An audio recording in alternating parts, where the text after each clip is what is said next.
ভূরাজনৈতিক বাস্তবতায় চীন খুবই গুরুত্বপূর্ণ। চীনের জনগণের সাথে বাংলাদেশের জনগণের সম্পর্ক বৃদ্ধি করা প্রয়োজন তরুণদের সাথে, এবং আমরা আশা করছি যে এই সফর চীন সম্পর্কে আমাদের যে বোঝাপড়া সেটা আরও সমৃদ্ধ করবে।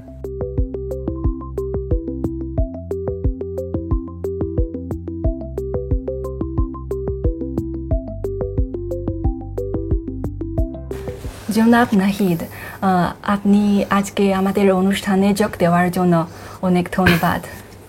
আপনাকেও ধন্যবাদ। এটি আপনার প্রথমবারের চীন সফর। এর আগে চীন সম্পর্কে আপনার কি ধারণা ছিল? চীন সম্পর্কে আমরা আমাদের ছাত্র জীবনের শুরু থেকেই চীন সম্পর্কে জেনেছি, পড়েছি।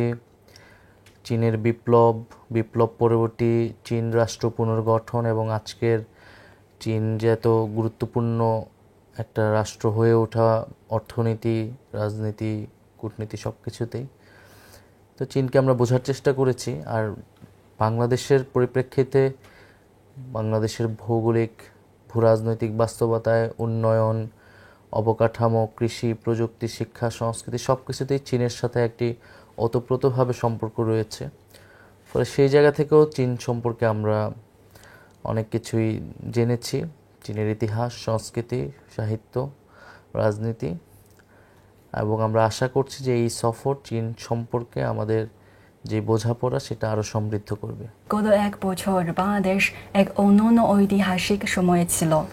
এখন বাংলাদেশের জনগণ বাংলাদেশের ভবিষ্যতের প্রতি খুব আশাবাদী, এবং বাংলাদেশের অন্তর্বর্তী সরকার প্রতিষ্ঠার পর থেকে আপনি এক সময়ে সম্প্রচার মন্ত্রণালয় এবং ডাক, টেলিযোগাযোগ ও তথ্য প্রযুক্তি মন্ত্রণালয়ের উপদেষ্টা হিসেবে দায়িত্ব পালন করেছিলেন, এবং আমি মনে করি যে আপনি অবশ্যই বাংলাদেশের উন্নয়নের পথ এই সম্পর্কে অনেক চিন্তা ভাবনা রয়েছে।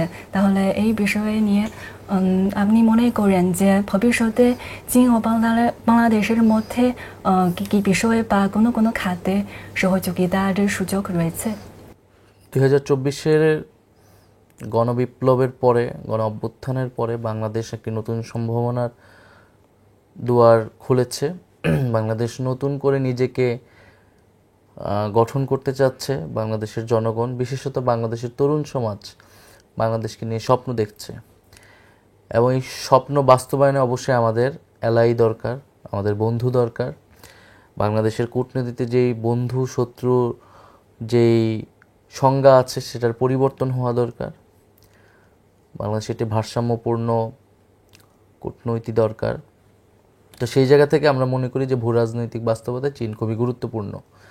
চীনের সাথে বাংলাদেশের অলরেডি অবকাঠামো উন্নয়নজনিত একটা সম্পর্ক রয়েছে। বাংলাদেশে চীন বিনিয়োগ করে, বিভিন্ন প্রজেক্টে সহায়তা করে। তো এর পাশাপাশি আমরা মনে করি যে চীনের জনগণের সাথে বাংলাদেশের জনগণের সম্পর্ক বৃদ্ধি করা প্রয়োজন তরুণদের সাথে। বাংলাদেশের তরুণদের সম্পর্ক বৃদ্ধি করা, কালচারাল এক্সচেঞ্জ প্রোগ্রাম, এবং শিক্ষা খাতে আমরা যেহেতু বাংলাদেশের প্রচুর ছেলেমেয়ে হায়ার এডুকেশনের জন্য বাইরে যায় এবং তারা ইউরোপ বা আমেরিকার দেশগুলোকে বেছে নেয়, সেক্ষেত্রে চীনের প্রতি আগ্রহ বাড়ছে। সেটাকে আরও কীভাবে বৃদ্ধি করা যায়, আমাদের কৃষি, জলবায়ু, প্রযুক্তি এবং আমাদের সাংস্কৃতিক আদান প্রদান, এইসব ক্ষেত্রেও কিভাবে চীনের সাথে আরও বেশি সম্পর্ক তৈরি করা যায়, আমাদের সেদিকে মনোযোগ দেওয়া উচিত। বাংলাদেশের ইতিহাসের প্রথম ছাত্র নেতৃত্বাধীন রাজনৈতিক দলের আহ্বায়ক হিসেবে তরুণীদের দেশ গঠন বা সামাজিক অগ্রগতিতে তাদের দায়িত্ব কিভাবে মূল্যায়ন করে আপনি? বাংলাদেশের তরুণরা তো তাদের দায়িত্ব পালন করেছে। 16 বছরের একটি ফ্যাসিবাদী স্বৈরতান্ত্রিক শাসনের বিরুদ্ধে তারা রাজপথে নেমেছে, জীবন দিয়েছে, এবং বাংলাদেশকে নতুন করে স্বাধীন করেছে বা মুক্ত করেছে। এবং বিরোধী রাজনৈতিক দলগুলো যখন সরকার পতন করতে সক্ষম হচ্ছিল না, এই তরুণ এবং তরুণদের সাথে সাধারণ মানুষ, শ্রমিক, তারাই কিন্তু লড়াইটা করেছে।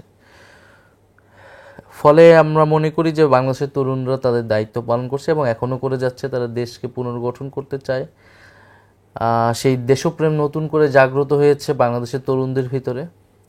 এটাকে যদি আমরা কাজে লাগাতে পারি তাহলে বাংলাদেশ অনেক দূর এগিয়ে যাবে বলে আমরা বিশ্বাস করি। জাতীয় নাগরিক পার্টি সেই লক্ষ্যেই প্রতিষ্ঠিত হয়েছে, তরুণদেরকে ক্ষমতায়িত করা, তরুণদের গণ অভ্যুত্থানের স্বপ্নকে বাস্তবায়ন করা, জনগণের আকাঙ্ক্ষাকে ধারণ করে একটি সমৃদ্ধশালী, একটি বৈষম্যহীন গণতান্ত্রিক বাংলাদেশ এবং একটি মর্যাদাপূর্ণ বাংলাদেশ প্রতিষ্ঠা করা।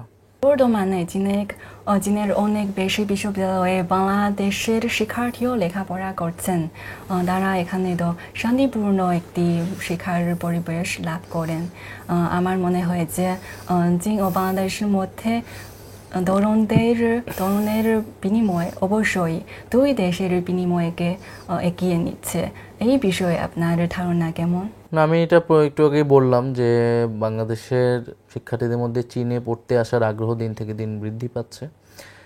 সেটা যদি চীনের সরকার এই বিষয়ে আরও সুযোগ সুবিধা বৃদ্ধি করে তাহলে এই আগ্রহ আরও বাড়বে বলে আমরা বিশ্বাস করি, এবং দুই দেশের তরুণদের মধ্যে, জনগণের মধ্যে একটা আন্তঃসম্পর্ক তৈরি হবে, কালচারাল এক্সচেঞ্জ হবে। এবং বাংলাদেশের যে গণ অভ্যুত্থান, আমরা মনে করি পৃথিবীর সকল তরুণকে এই গণ অভ্যুত্থান ছুঁয়ে গিয়েছে, অনুপ্রাণিত করেছে।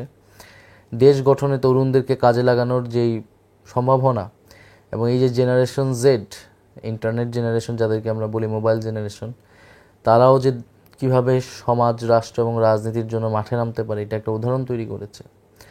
এবং আমরাও চীন কিভাবে তাদের তরুণদেরকে কাজে লাগাচ্ছে সেটা আমরাও বুঝতে চাই। ফলে দুই দেশের তরুণদের মধ্যে সেই সম্পর্ক বৃদ্ধি পাবে, এটা আমাদের প্রত্যাশা থাকবে।